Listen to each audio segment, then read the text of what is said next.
Okay, we're live.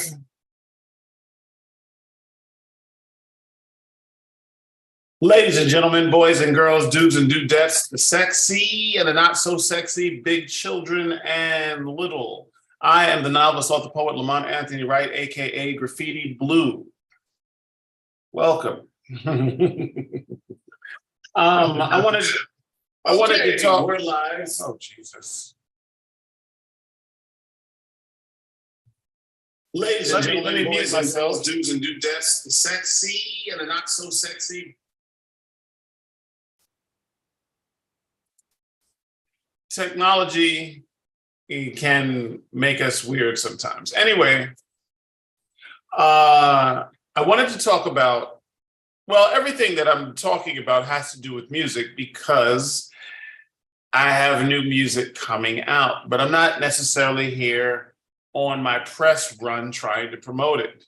Speaking of promotions, I was really more curious as to what your thoughts are. I don't go live very often. I have about 1,500 subscribers in real time. I'd be surprised if anybody's even watching this. However, but for the people who do fuck with me, and for the people who stumble across my channel, I wanted to say a few things, right? I'm just going to put it out in the universe, okay? I wonder what you guys think. I wonder why it is so hard for most artists to promote themselves. I have a mother effing theory, and my theory is that most artists are scared to promote themselves. Yeah, pretty much. Artists are not necessarily scared to create it. Well, most creatives, most true creatives, they have no choice but to create it. But you would be amazed at how many artists are introverts. Okay, they may have dreams of being on a stage in front of millions, right? But they are not trying to. If they had their choice, they would go diamond from the couch. Okay, you know what I mean? Some have no desire to rock a stadium full of people. That's just what it is. I haven't performed in front of a stadium full of people to keep it a stack. The biggest crowd I think I ever performed in front of was a show at York College in New York City. And I think it was anywhere from 1,500 to 2,000 people. When you get that many people, I performed in front of a few hundred, but that one had to be a minimum of 1,500 people. I want to keep it a stack, and I don't want to try to pad up the hype. You follow what I'm saying? So I'll tell you a couple of stories that will prove this theory, or at least will try to give some kind of credence to why I'm saying what I'm saying. Story number one is I did a project with someone and we were having a record release party. Okay.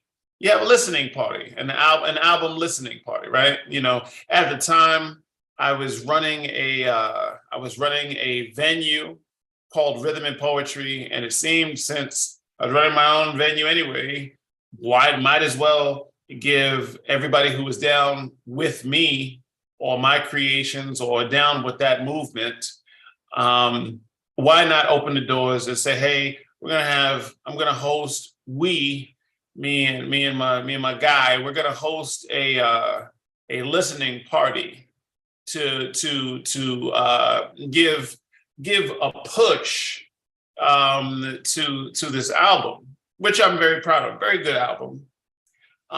So it's just like, okay, boom. And he's not necessarily what I would call an introvert. All right. This guy's a seasoned performer, seasoned MC. He was an MC before we met. You know, he was doing shows before he even knew of me. and all of that stuff. So I'm just like, man, we're about to be lit because you put your fan base together with my fan base. And at least the traction of this album that we're doing together, in theory, should have twice the eyes on it, right? In theory, right? 2 + 2 is 4, right? Okay. Interestingly enough, when the doors opened to this listening party, he came alone. He didn't have anybody with him. He didn't have any of his cats that were down with him and his group. He didn't have, hell, his girlfriend didn't show up. How do you show up to a listening party for your new album and your girlfriend ain't there? He didn't bring his girlfriend. He didn't have homies. He didn't have he just rolled solo to the listening party.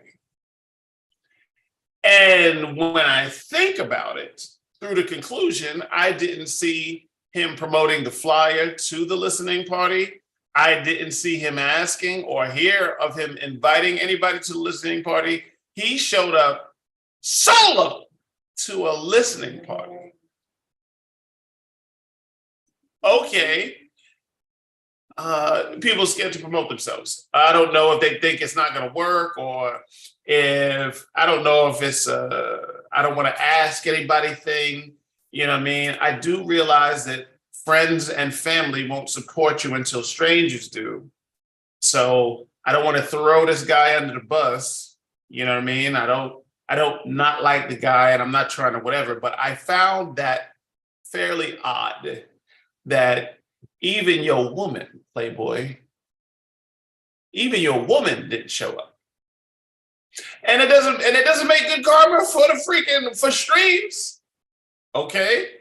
How can people listen to something they know nothing about? How can people invest in a brand that doesn't have a story? How can they invest in you if they don't know you? Next story. Okay. I remember, I think this is in Atlanta, and I was working the literary scene because I'm not in MC mode at this particular time. This time is maybe 2007, 8, and 9, right? And I'm in book mode because I wrote my signature series somewhere in the early 2000s, right? And I was meeting a lot of fellow authors. Cool. Met one author, read her book, Born and Raised in Atlanta. This chick can straight up write. Amazing book. And I was just like, wow. We get to talking. And I'm just like, so, what's your story or whatever? And she's just like, you know what? I don't really have a story. I write. And if I had my way, I really wouldn't talk to anybody. I'm like, you wouldn't talk to anybody? She was like, if I had my way, I would not talk to anybody. So, me, I have to start probing and poking and seeing what the fuck do you mean by that? So I pose a question. I said, okay, let's say without any promotion, this book, which I believe is great because I read it from cover to cover. Let's say with zero promotion, this book is mother effing out of here. It's out of here. And your fans, everybody who read that book just wants you to do a little tour. They want to do a meet and greet. They want you to just read chapter 7, right? Would you not do that for your fans? Would you? They sold 1 million copies of your book. You're on the New York Times bestseller list. You are #1. I'm like, would you not give back to your fans and read one chapter for your fans at a Barnes and Noble? She's like, hell to the no. You know that song? Hell no to the no, no. She was like, hell to the no. I was like, wow. I could not wrap my head around this. I was just like, okay. Let's see if I have a third example. I do. Being the host of a poetry / music spot on both the West Coast and the East Coast. Of course, as you would imagine, I have met many groups because we always had like features and things like that. I always tried to keep the people entertained.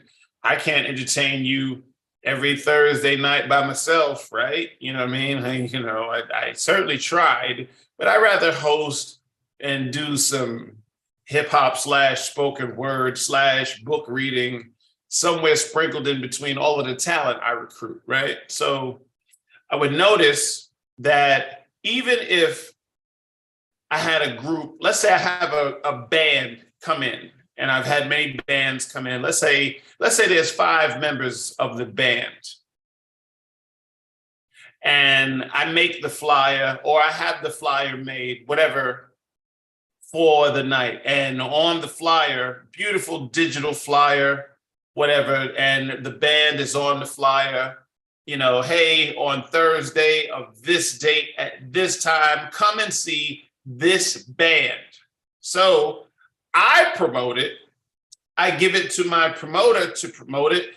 I try to agitate the algorithm, with ads and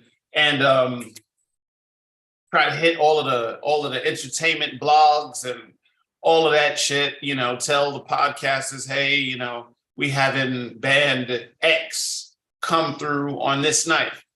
So I see my promoter promoting it.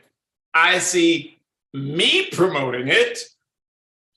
I see a couple of diehard rhythm and poetry mainstays sharing it, Twitter, Instagram, whatever, you know what I mean? TikTok. But I notice that rarely would any of the band members promote the flyer. Maybe the leader of the band might post it once on their social media, maybe, but 99 times out of 100, the band would not promote their own venue. Now, this is weird.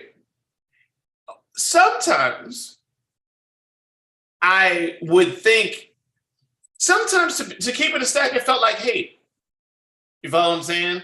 Like, oh, you're an outsider. And a lot of times I'd be the outsider. I'm from New York, and the venues that I had one in Atlanta and I had one in California. So a part of it felt like hate. It might not have been hate, could have all been in my fucking head, but it felt like hate to be just like, yeah, Negro, we'll come and take your money, but we ain't blowing your freaking spot up, which I'm just like, damn, you would cut off your nose to spite your face. You wouldn't put you'll come and take my money because I'm paying you, but you really don't want you being a feature to do well. You don't want you to do your band thing, express your art in front of a packed house. Really? Really? Really? But it doesn't stop there. Sometimes there would be some spoken word poets that I would feature, and I would have a flyer made and they wouldn't promote the flyer. Who the fuck does that? Sometimes I would have an R&B singer do it and they would do the same thing or whatever. And I'm just like, who would do that? Am I a bad person? Do you not want people to fuck in here? Whatever. And then I came to the conclusion. A piece of it is just sheer arrogance. I'm not going to keep you all day. It's going to be, try to keep this bad boy under freaking 15, 20 minutes or whatever. Some of it is just arrogance. Some artists feel that they're so effing good that they can just show up. You know what I mean? I'll let you promote it for me. you do all that. All right. You do my leg work for me. My job is to show up. Okay. And I'm going to freaking sing. I'm getting paid regardless. Right. So I'm just going to freaking show up. But a part of it, I believe that mofos is just scared. Yeah, I said that. Mofos just be scared. They scared that if they put their freaking heart and soul out, hey, I'm going to be at whatever, on whatever day, at whatever time, and I'm going to put myself freaking out there. They are scared that if they do their best and their hardest, no one will mess with them. And if that truly is the case, then you're being a punk for that. Because in all honesty, to close this video live blog, who cares? All we can do in this life is all we can do. All I can do as an artist, host, MC, author, whatever, I'm just going to do my best. I'm going to do my best to give you that liquid crack, and then I'm out of here. You can accept it, you can reject it. And that's the end of this blog.